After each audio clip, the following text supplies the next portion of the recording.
സാറേ, RSSൽ താഴെ തട്ടിൽ പ്രവർത്തിക്കുന്നവരാണ് പിന്നീട് മുഖ്യമന്ത്രിയും പ്രധാനമന്ത്രിയും ഒക്കെ ആകുന്നത്. കോൺഗ്രസ് നേതാവായ ദിഗ്വിജയ് സിംഗ് പറഞ്ഞൊരു കാര്യമാണ്. നരേന്ദ്രമോദി പ്രധാനമന്ത്രിയായി വരുന്നതിന് മുമ്പ് അന്ന് LK അദ്വാനി ഇരിക്കുന്ന ഒരു ചടങ്ങിൽ താഴെ ഇരിക്കുന്ന ഒരു ചിത്രം പങ്കുവെച്ചുകൊണ്ടാണ് ഇത് പറയുന്നത്.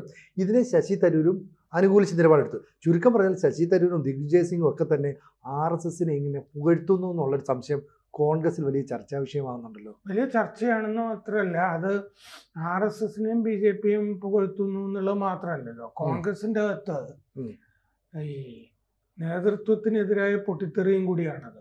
കാരണം അത് ഇങ്ങനെ പോയാൽ പോരാ എന്നാണ് ദിഗ്വിജയ് സിംഗ് പറഞ്ഞിരിക്കുന്നത്.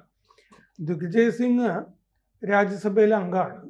ഇനി 3 മാസം കൂടിയേ ഉള്ളൂ രാജ്യസഭയിൽ നിന്ന് അദ്ദേഹം പിരിയാൻ പോവുകയാണ്.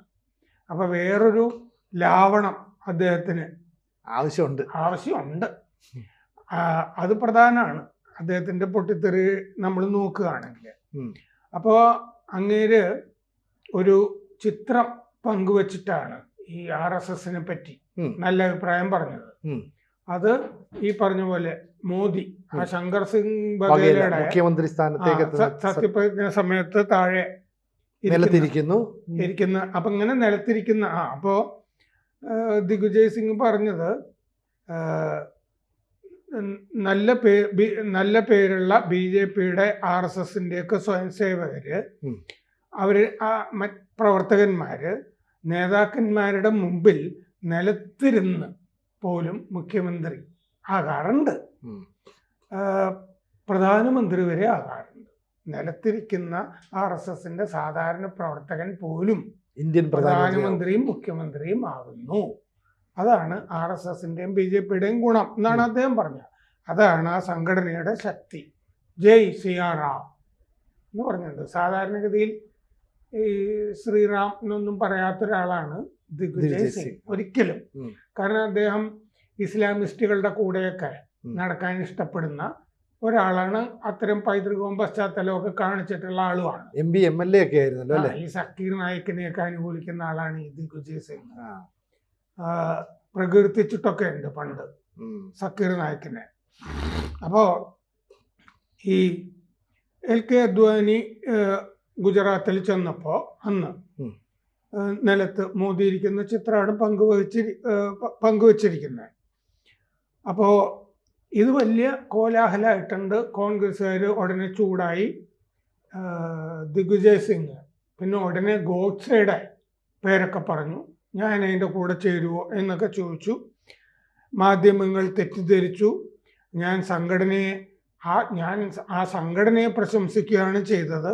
ഞാൻ RSS വിരുദ്ധനാണെന്ന് നിങ്ങൾക്കറിയാലോ, മോദി വിരുദ്ധനുമാണ് എന്ന് പറഞ്ഞ് തിരുത്തുകയൊക്കെ ചെയ്തു. സംഘടനയെ പ്രശംസിച്ചത് തന്നെയാണ് എന്ന് പറഞ്ഞാൽ കോൺഗ്രസ് ഒരു സംഘടന എന്നുള്ള നിലയ്ക്ക് ചെയ്യേണ്ട കാര്യങ്ങൾ ചെയ്യുന്നില്ല. അതാണ് കോൺഗ്രസിനെതിരായ രാഹുൽ ഗാന്ധിയുടെ നേതൃത്വത്തിനെതിരായ ആക്രമണമാണ് ദിഗ്വിജയ് സിംഗിന്റെ ഭാഗത്തു നിന്നുണ്ടായത്. അപ്പോൾ ഒരാഴ്ച മുമ്പ് സിംഗ് ഈ കോൺഗ്രസിൻ്റെ അകത്ത് ഈ പരിഷ്കാരം വേണം എന്നൊക്കെ പറഞ്ഞിരുന്ന ഒരാളാണ്. ഇപ്പോഴാണെങ്കിൽ കോൺഗ്രസ് വർക്കിംഗ് കമ്മിറ്റി ചേരുന്നതിന് മുമ്പാണ് ഇത് പറഞ്ഞത്.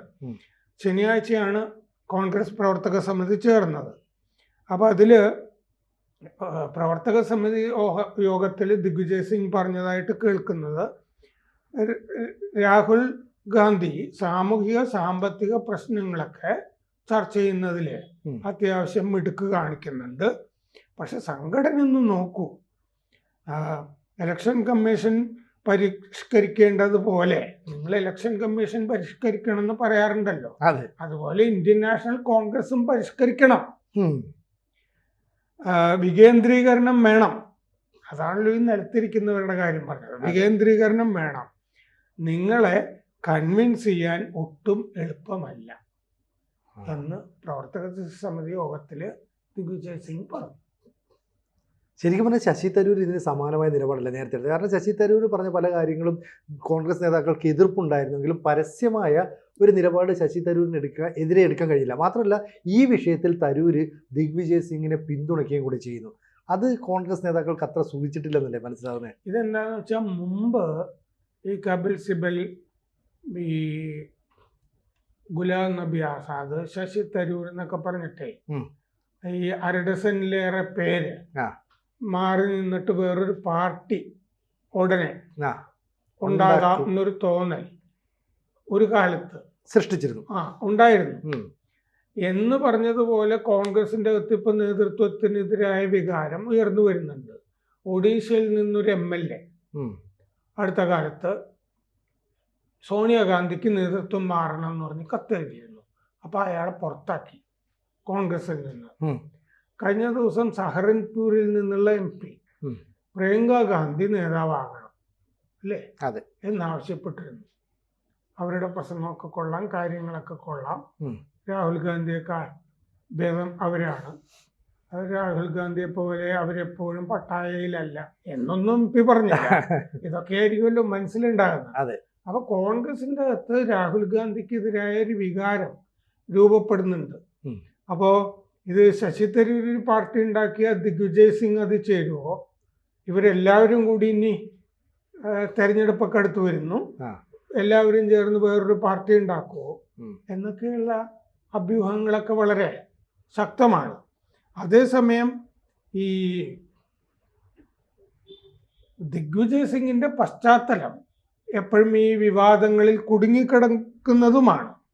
മറ്റു ചിത്രം ഈ 1996 ശങ്കർ സിംഗ് ബഘേല മുഖ്യമന്ത്രി ആകുമ്പോ സത്യപ്രതിജ്ഞയ്ക്ക് മുമ്പ് മോദി നിലത്തിരിക്കുന്ന ചിത്രമാണ് ഈ പങ്കുവച്ചത്. അത് നമുക്ക് ഇതിന്റെ കൂടെ കൊടുക്കാവുന്നതല്ലേ ഉള്ളൂ. അപ്പൊ 2023 ഒക്ടോബറിൽ ദിഗ്വിജയ് സിംഗ് പാർട്ടിയിൽ നിന്ന് രാജിവെച്ചതായിട്ടുള്ള ഒരു രാജിക്കത്ത് പ്രചരിച്ചിരുന്നു 2023 ഒക്ടോബറിൽ. അപ്പൊ അതില് ആ രാജിക്കത്തെന്ന് പ്രചരിച്ചതിൽ പറഞ്ഞിരുന്നത് 1971 ഞാൻ കോൺഗ്രസിൽ എത്തിയതാണ്. മധ്യപ്രദേശ് സ്ഥാനാർത്ഥി പട്ടിക വന്നപ്പോൾ ആണ് ഖാർഗെക്ക് രാജിക്കത്ത് എഴുതിയതെന്നാണ് പറയുന്നത്. ഇദ്ദേഹത്തിന്റെ സ്ഥാനാർത്ഥികളെ കോൺഗ്രസ് സ്വീകരിച്ചില്ല, ഇദ്ദേഹം കൊടുത്ത പട്ടികയൊന്നും സ്വീകരിച്ചില്ല. അപ്പൊ ഖാർഗെക്ക് കത്തെഴുതിയപ്പോൾ ദിഗ്വിജയ് സിംഗ് രാജിക്കത്തിൽ പറഞ്ഞിരുന്നു, നേതൃത്വത്തിന്റെ നിസ്സംഗത എന്നെ അത്ഭുതപ്പെടുത്തുന്നു, അണികൾക്ക് മുഴുവൻ നിരാശയാണ്, പാർട്ടി വർക്കർ സെൻട്രിക് അല്ല, പാർട്ടി അണികളുടെ കൂടെ അല്ല, ഐ ആം അൺകംഫർട്ടബിൾ, എനിക്ക് മടുത്തിരിക്കുന്നു എന്ന് രാജിക്കത്തിൽ അന്ന് പറഞ്ഞിരുന്നു എന്ന്. അപ്പോൾ ആത്മാഭിമാനം അന്ന് ദിഗ്വിജയ് സിംഗിന്റെ മുറിപ്പെട്ടിരുന്നു, അതുകൊണ്ട് രാജിവെച്ചതായിട്ട് പറയുന്നുണ്ട്. 1985 രാജീവ് ഗാന്ധി കൊണ്ടുവന്നാണ് മധ്യപ്രദേശിൽ കോൺഗ്രസിന്റെ പ്രസിഡന്റായിട്ട്. ഇയാൾ രഘോഗഡ് രാജകുടുംബത്തിൽപ്പെട്ട ആളാണ്, ഗുണ. പക്ഷെ ഇയാള് വലിയ നേതാവായില്ല. എന്താന്ന് വെച്ചാൽ ഗുണ നമ്മുടെ സിന്ധ്യയിലെ രാജമാത വിജയരാജ സിന്ധ്യ രാജമാതയുടെ മണ്ഡലമായിരുന്നു ഗുണ. ഇയാളുടേത് താരതമ്യേന ചെറിയൊരു രാജകുടുംബം മാത്രമാണ്.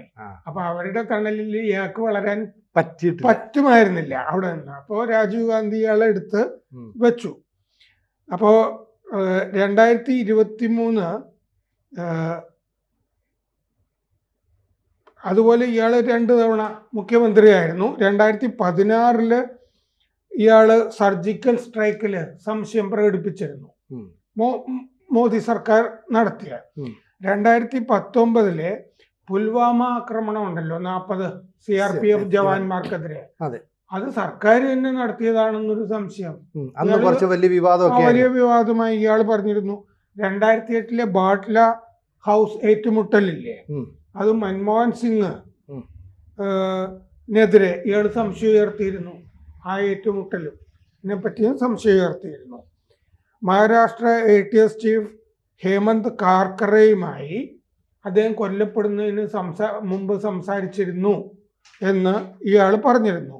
ഹിന്ദു തീവ്രവാദികൾ ഭീഷണിപ്പെടുത്തിയിരുന്നു കാർക്കറയെ എന്ന് പറഞ്ഞിട്ട് കാർക്കറയുടെ മരണം അത് ഹിന്ദു തീവ്രവാദികളുടെ തലയ്ക്ക് ഇയാള് വെച്ചിരുന്നു ദിഗ്വിജയ് സിംഗ് അന്ന്. കാരണം 2008 മാലേഗാവ് സ്ഫോടനം അന്വേഷിച്ചിരുന്നത് കാർക്കറെ ആയിരുന്നു, അത് പറഞ്ഞിരുന്നു. 2010 ഇയാൾ അസംഗഡ് സന്ദർശനം നടത്തി. എന്ന് പറഞ്ഞാൽ ഈ മുസ്ലിം സ്വത്വവാദം ഉണ്ടല്ലോ, മുസ്ലിങ്ങൾ നേരിടുന്ന പ്രശ്നങ്ങൾ പഠിക്കാൻ എന്ന് പറഞ്ഞിട്ട്. 2010 ചിദംബരത്തിനെതിരെ ഇയാള് തിരിഞ്ഞിരുന്നു. ചിദംബരത്തിന്റെ നടപടികൾ ശരിയല്ല എന്ന് പറഞ്ഞിട്ട് ചിദംബരത്തിനെതിരെ ഇയാള് പരാതികൾ കുറെ ഉയർത്തുകയൊക്കെ ചെയ്തിരുന്നു. ഇയാളുടെ പശ്ചാത്തലത്തിൽ ഒരുപാട് കുഴപ്പമുണ്ട്. ആരെങ്കിലും ഇയാളെ എടുത്ത് വെച്ചാൽ തന്നെ പ്രശ്നമാണ്. അപ്പൊ അതുകൊണ്ട് ഇയാൾക്ക് ഇപ്പോൾ രാജ്യസഭാംഗത്വം തീരുന്നു. ഉടനെ ഇയാൾ BJP-യിലേക്ക് പോവോ RSS-ലേക്ക് പോവോ എന്നൊക്കെ ചോദിച്ചാൽ BJP വല്ലാതെ വേർതിരിക്കുന്ന ഒരു കഥാപാത്രമാണ് ദിഗ്വിജയ് സിംഗ്. അതുകൊണ്ട് BJP ഇയാളുടെ മുമ്പിൽ വാതിൽ തുറക്കുമോ എന്ന് ചോദിച്ചു കഴിഞ്ഞാൽ സംശയാസ്പദമാണ്.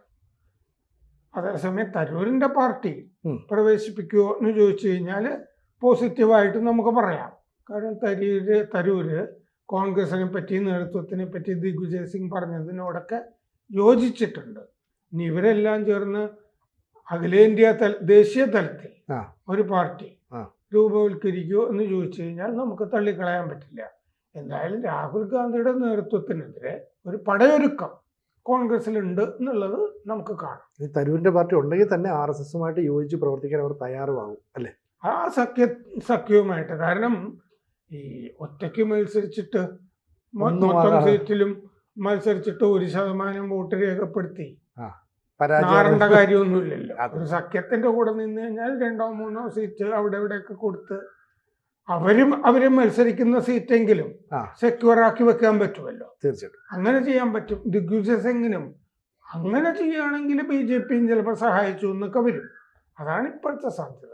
കൂടുതൽ വാർത്തകളും വിശേഷങ്ങളും നിങ്ങളിലേക്ക് എത്താൻ ABC മലയാളം സബ്സ്ക്രൈബ് ചെയ്യുക, ബെൽബട്ടനും അമർത്തുക.